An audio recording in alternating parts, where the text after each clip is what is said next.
Nagpahigayon ang LGU Samal ug road clearing operation sa Barangay Tagbawbo. Alang sa dugang detalye atong sarong pinaagi sa report ni John D. Esteban live. John D.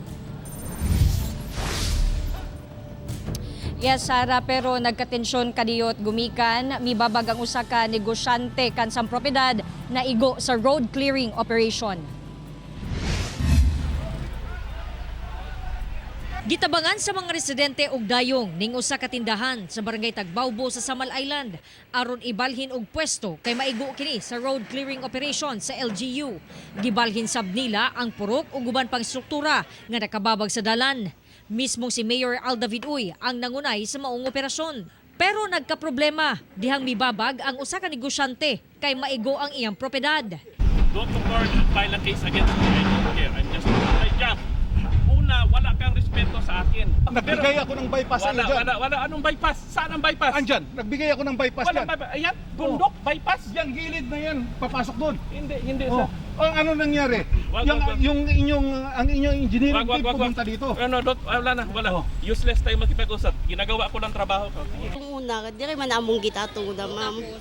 Tapos, gisirad-an niya ni kuan na po dito na po nituyok na po mi dito kay Gipahibalo na kuno kang Emmanuel Santos nga maapil ang iyang propiedad sa road clearing pero nagmagahi kuno gihapon kini. Wala sab daw building permit ang iyang gipatukod nga gambalay. Laki poste nga gitukod niini alang sa gate aron masirhan ang karsada, giapil og guba. Matagal na namin kinakausap yan. Hindi sila makinig, ayaw nilang tanggapin na mali talaga yung construction nila. Part man is a circumferential road. So, gihimo lang namo ang mando ni Presidente na to clear the road of obstruction. Wala pa'y pahayag si Santos bahin niini. 90% sa mga kalsada dinhi sa Samal Island ang na-clear na sa local government unit, samtang 60% niini ang nasiminto na. Lakip ang LGU Samal sa low ang performance ato sa unang hugna sa road clearing operation sa nakalabayng tuig. We need to continue.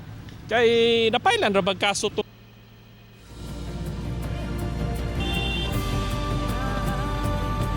Sara, sugod February 16, mihatag na usab ang LGU og 75 days sa tanang ang DILG og 75 days ngadto sa tanang LGU aron lipyuhan ang tanang tertiary road sa mga obstructions no aron ma-reclaim kini ug magamit sa publiko. Sara.